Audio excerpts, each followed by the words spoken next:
ngajar di mana-mana. Tapi belum tentu saya bisa membuat dakwaan dengan baik dibanding jaksa yang baru 10 tahun. Seperti itu. Jadi, tapi baiklah, kita berubah dan hari ini kita ingin mewujudkan Indonesia bersih melalui, makanya kita bicara itu revitalisasi pendidikan anti korupsi di perguruan tinggi. Karena kita berharap bahwa pusat pergerakan anti korupsi itu bukan sama teman saya ini, harusnya universitas, harus sekolah, seharusnya. Tapi ya itu kenyataannya tidak demikian. Korupsi, kalau kita lihat indeks pembangunan manusia tahun 2017, itu korupsi itu mempunyai pengaruh yang sangat besar terhadap kualitas manusia Indonesia. Karena memang kita ini masih sangat rentan terhadap korupsi. Hampir semua sisi-sisi sendi negara itu ada kerawanan korupsinya. Sebutkan saya satu instansi negara yang tidak mempunyai kerawanan korupsi.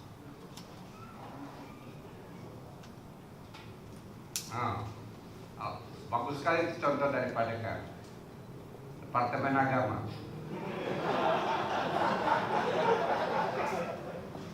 Al-Quran kita korupsi, Departemen Agama itu. Dana haji kita korupsi. Akhirnya kadang saya bilang, syukur alhamdulillah itu syahadat itu nggak perlu pakai uang. Jadi kita masih bisa asyhadu an la ilaha illallah tanpa uang.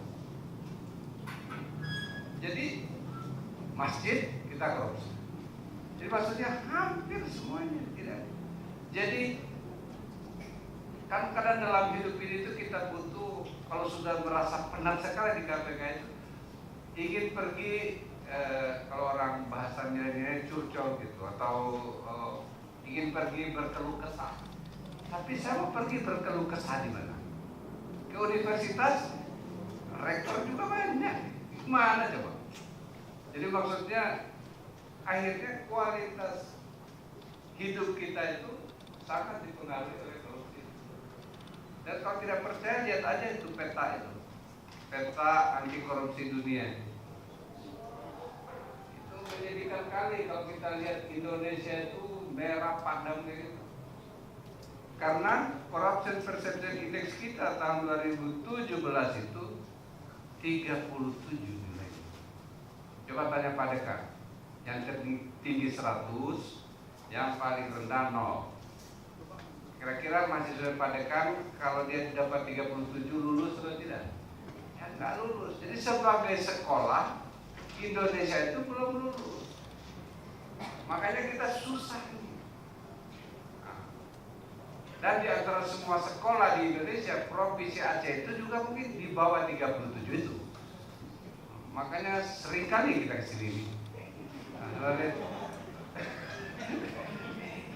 Iya kan, tapi maksudnya iya karena ini saya nggak usah malu-malu ya, orang Sulawesi, orang Aceh itu mirip-mirip lah, nggak usah belok-belok kira-kira. Sebut saja yang paling rawan korupsi provinsi di Indonesia.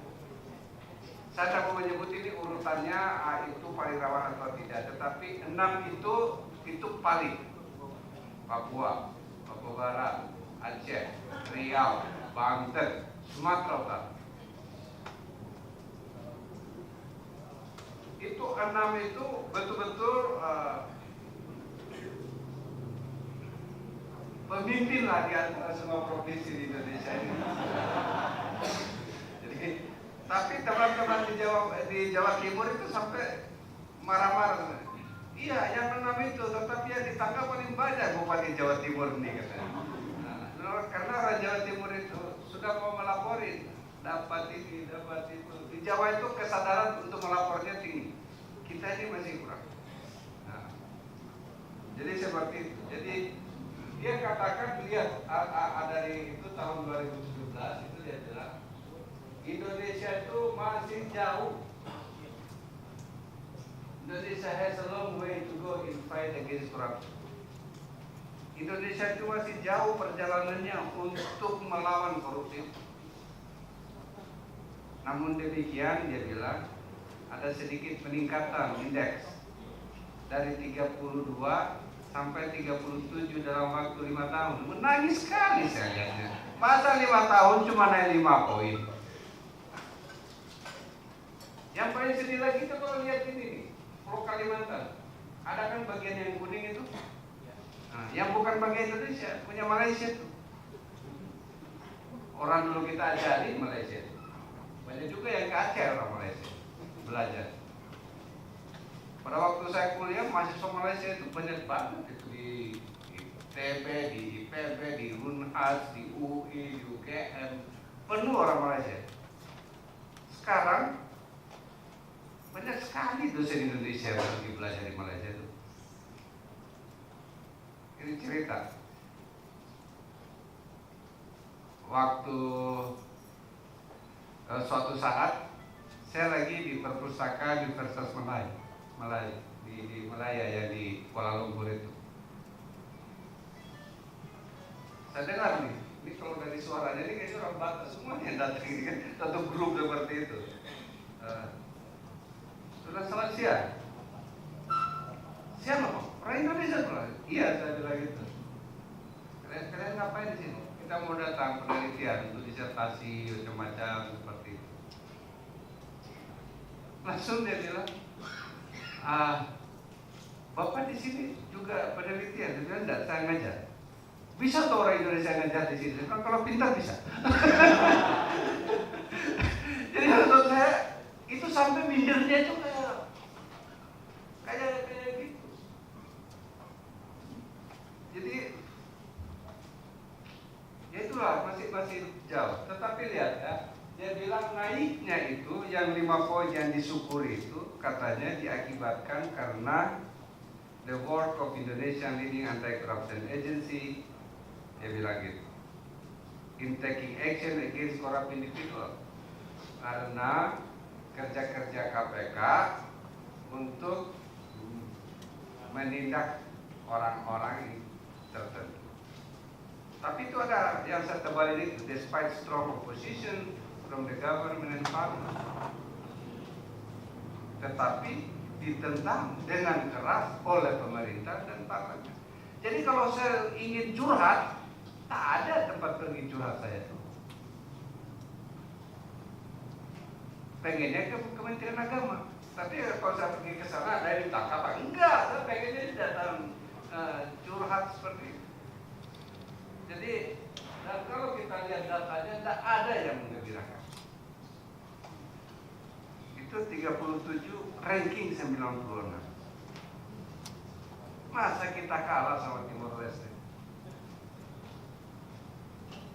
Dan kalau mungkin ada hubungannya dengan kepemimpinan. Karena kalau kita lihat, kalau kita belajar mapping leadership culture itu di dunia, dia kayak India dikit, kayak universitas itu. Karena ini kan banyak pasca. Itu kan ada yang sifatnya top down, ada yang sifatnya konsensual, ada yang sifatnya egalitarian, ada yang sifatnya yang sangat hierarki. Kalau kita lihat di Indonesia itu, kita di paling atas itu. Ya seperti itu. Ya egalitarian itu Kanada, United Kingdom, orang mau debat macam-macam, konsensual, ada di bagian bawah seperti itu. Kita di bagian sini. Dan semua yang bagian sini ini korupsinya memang tinggi. Kecuali Perancis. Seperti itu. Ini bagi yang belajar psikologi, yang belajar leadership, manajemen, itu mungkin bagus untuk perlu. Tapi apa sih yang kehilangan akibat korupsi? Ya banyak. Salah satunya explicit cause of corruption. Saya tadi dari Universitas Politeknik Kesehatan. Saya dapat laporan dari anak-anak SAKA, Sekolah Anti Korupsi Aceh itu, tentang pasar di Aceh Barat Daya. Itu pasar modern. Ternyata sudah dikerjain teman-teman dari Kejaksaan nih. Kebetulan Kajati sebelumnya dulu tuh teman sekelas saya, Pak Herul Abir. Tadi saya WA, saya dapat laporan nih. Kasihan uangnya. Ada uang yang habis, ada tiang-tiang yang sudah mau. Jadi itu kosnya ada. Dan mungkin itu tuh karena kita terlalu tidak marah terhadap pemerintah itu. Semuanya uang siapa yang dipakai bangun pasar? Uang kita itu. Bapak pergi ke Alfamart, minum kopi saja ada tambahan pajak 10%. Itu uang kita yang dikumpul satu-satu. Tapi kita kadang kurang murka terhadap sesuatu yang seperti itu.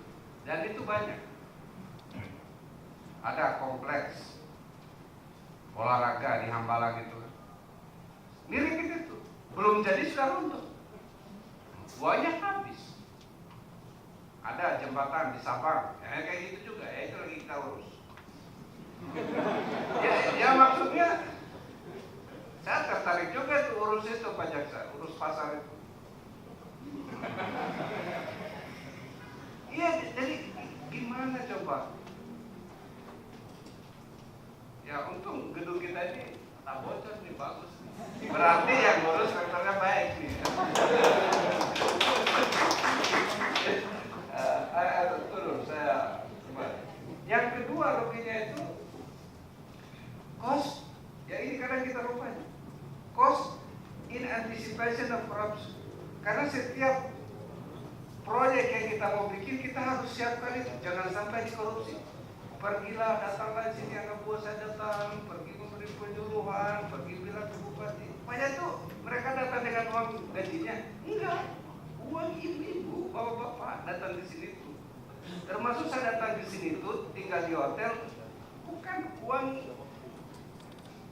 bapak-bapak itu. Uang yang kita dapat dari penjual kopi di Aceh, dari penjual macam-macam. Seperti itu. Yang berikutnya lagi, cost in reaction to corruption. Yaitu yang dilakukan polisi, yang dilakukan jaksa, yang dilakukan oleh POM, TNI. Memangnya memberantas korupsi itu nggak ada biayanya? Ada biayanya. Jadi kan tambah banyak. Pasarnya tak jadi, hilang korupsinya. Itu karena diambil orang. Habis itu karena kita mau bangun lagi, kita datang supaya yang akan datang dan terulang seperti itu. Dibiayai lagi itu kan. Terus sudah terjadi kerusakan, jaksa harus menyelidik, menyidik, menuntut. Sama kalau di TNI, beliau harus melakukan ini. Banyak nggak ada uangnya? Ada.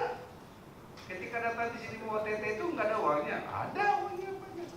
Hanya habis itu uang untuk yang begitu-begitu. Seharusnya untuk pasar, untuk jembatan, untuk rumah sakit. Jadi tapi kadang ini, dan yang begini seharusnya bukan KPK yang ngomong. It is the responsibility of university to talk. Tapi sayangnya itu kadang universitas ini juga susah. Nah, kalau saya bilang universitas ini karena saya bagian dari orang universitas. Jadi jangan dianggap saya salah-salahkan universitas. Saya ikut menyalahkan diri sendiri pada kami, pada rektor. Jadi dan yang terakhir itu biaya sosial. Saya kemarin itu kaget. Saya pulang ke kampus saya ke Makassar dan kebetulan ada yang dari Palu kan, yang sit-in mahasiswa-mahasiswa itu. Karena saya ada di Makassar, Anti-Corruption Summit, saya dipanggil lah untuk memberikan kuliah sama anak-anak mahasiswa Palu ini, sekaligus memberikan semangat seperti itu. Kasih kuliah, tapi diikuti juga oleh mahasiswa reguler. Salah satu yang saya ngomong itu adalah biaya sosial korupsi itu.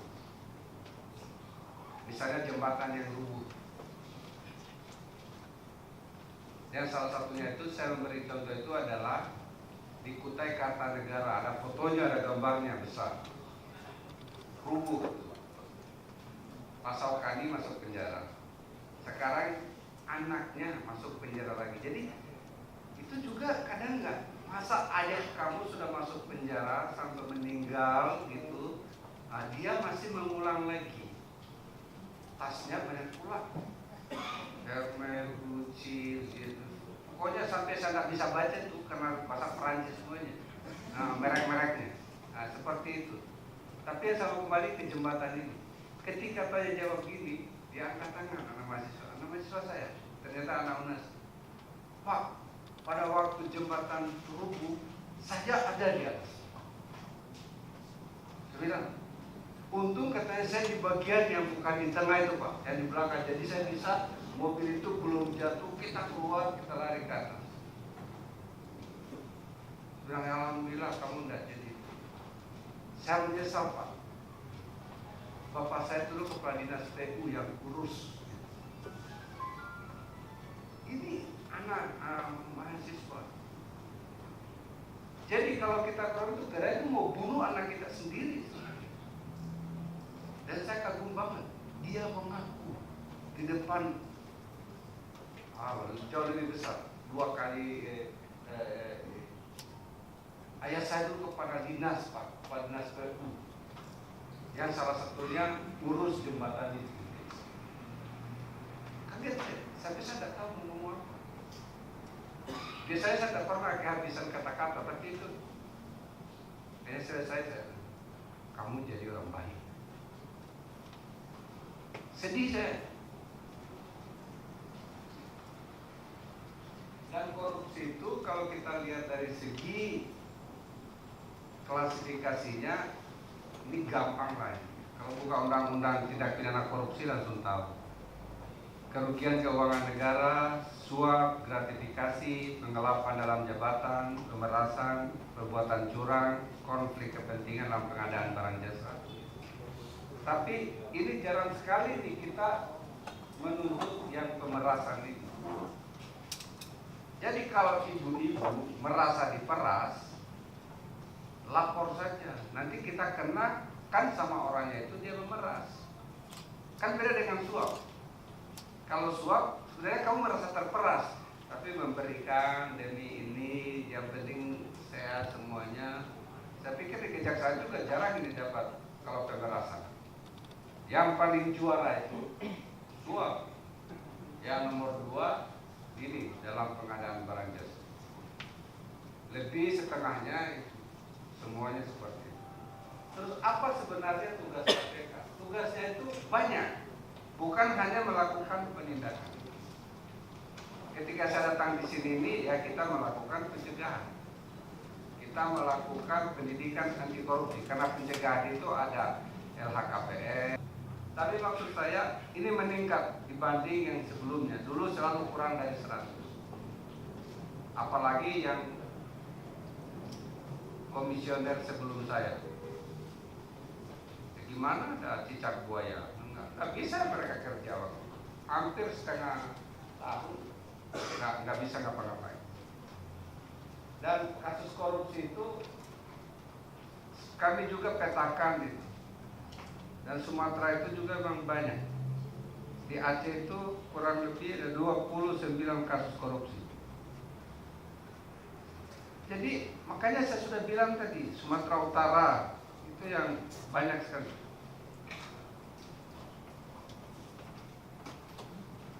Ini tadi nanti jangan sampai saya ditanya, nggak usah ditanya pada saat ini, pada saat pada jawab. Tapi Papua kok sedikit ya. Padahal itu salah satu yang paling off the record. Itu Papua itu harus ada pendekatan lain. Teman-teman dari TNI suka lain situasinya, lain situasi. Jadi ya 3 menit lagi kita akan bicarakan, tapi kerugian negaranya banyak sekali. Ini yang kita bisa hitung, yang kita tak bisa hitung banyak kali. Yang kita tidak tangkap itu tak terhitung. Jadi explicit cost of corruption tidak ada yang bisa hitung semua. Seperti itu. Jadi saya pikir perguruan tinggi, nah ini penting. Jadi jangan kita marahin terus Pemda, perguruan tinggi juga harus tak. Jadi di Pemda, di Kementerian Lembaga pengadaan barang jasa itu menjadi sesuatu yang, tetapi di perguruan tinggi juga begitu. Korupsi anggaran internal perguruan tinggi juga banyak. Korupsi dana penelitian, saya mau cerita sedikit, agak menit. Ya sebagai dosen muda awal-awalnya dulu Yunas gitu kan. Nah ini ada uang penelitian, gila. Masih ingat? Ketika saya sudah mau selesai, laporan sudah selesai, diberikanlah uangnya. Terus uangnya itu tidak sesuai dengan yang saya teken gitu kan. Ini di universitas saya ya, bukan Universitas Hasanuddin. Tahun dulu ya. Oh ini, ya soalnya memang begitu Pak. Saya bilang namanya begitu itu bagaimana? Nah, ibu-ibu bukan kepala lembaga penelitiannya, bukan stafnya. Nah, iya Pak, semua dosen begitu Pak, tidak ambil semuanya, ada yang disimpan untuk itu. Tapi itu untuk uang apa? Nah, biarlah saya ambil, saya tahu, saya tanda tangan, kalau ada semua. Tidak, Mas sudah begitu Pak, dengan saya ini SH. Kalau insinyur itu nggak tahu yang begitu, kalau sarjana hukum ini tahu nih, dia bilang gitu. Bapak jangan sombong lah, dia bilang gitu. Saya nggak sombong Bapak, saya belum S2 saja belum Bapak. Nah, tak ributin. Terus saya tak mau ambil ya. Akhirnya ribut-ribut, nah Pak. Tapi jangan bilang-bilang ke orang lain.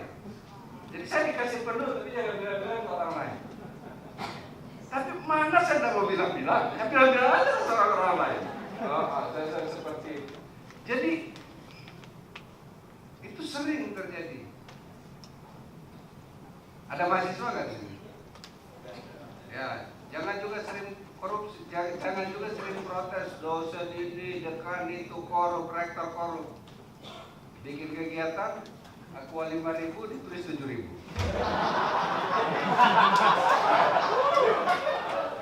Sudahlah, begitu. Jadi kamu tidak ada bedanya di anggota DPR. Jadi maksudnya itu korupsi itu sebenarnya bukan untuk diceramakan dan bukan, tapi itu soal perilaku sebenarnya. Seperti itu. Jadi kalau kau masih di universitas, masih pemimpin mahasiswa, ketika itu kalau proposal kepada Aqua 5.000 kamu tulis 7.000, itu kamu belajar korup. Ya karena yang dilakukan aparat pemerintahan DPR begitu. EKTP 6 triliun, yang dikorup berapa? 2,3 triliun. Itu menurut BPKP. Terus apa lagi? Itu perhitungannya gimana sih Pak? Itu kata apa? Dan itu perhitungan ya. Jadi sebenarnya berapa? Lebih dari setengahnya Pak yang dikorup. Seperti itu. Jadi saya pikir itu saja. Dan saya berharap bahwa perguruan tinggi itu akan menjadi hal sebagai berikut. Satu, menjadi tempat pemikiran dan penelitian tentang anti korupsi dan integritas. Yang kedua, menjadi pusat pergerakan anti korupsi. Dan yang ketiga, kalau kami butuh ahli, banyak yang datang. Kenyataannya, dan ini bukan fakultas hukum pada diri. Banyak teman saya, bahkan mantan murid saya yang sudah jadi dokter apa, untuk minta jadi saksi ahlinya KPK nggak mau. Tak mau dia. Karena apa? Ya bayarannya kan sesuai dengan biasa, sesuai dengan standar pemerintah. Tapi kalau untuk menjadi ahlinya koruptor, banyak sekali. Nah, termasuk universitas saya, UI, UGM, paling susah. Di IPB itu cuma 3 yang mau ngasih itu selalu. Bapak Panggero, Bapak Sukiwasi, saya sekarang itu diributin orang itu. Bapak Haryadi. Di universitas saya nggak ada yang mau. Walaupun mantan murid saya, nggak mau. Di UGM, Zainal Arifin Mohtar. Yang jago-jago yang lain itu nggak ada yang mau. Nggak ada. kenyataannya. Jadi universitas itu seharusnya menjadi pusat pergerakan anti korupsi. Dan insya Allah dengan dukungan Pak Dekan, Pak Rektor dan semuanya di sini, Universitas Araniri ini akan selalu menjadi mercusuar kebenaran untuk kita semua. Assalamualaikum warahmatullahi wabarakatuh. Waalaikumsalam warahmatullahi wabarakatuh.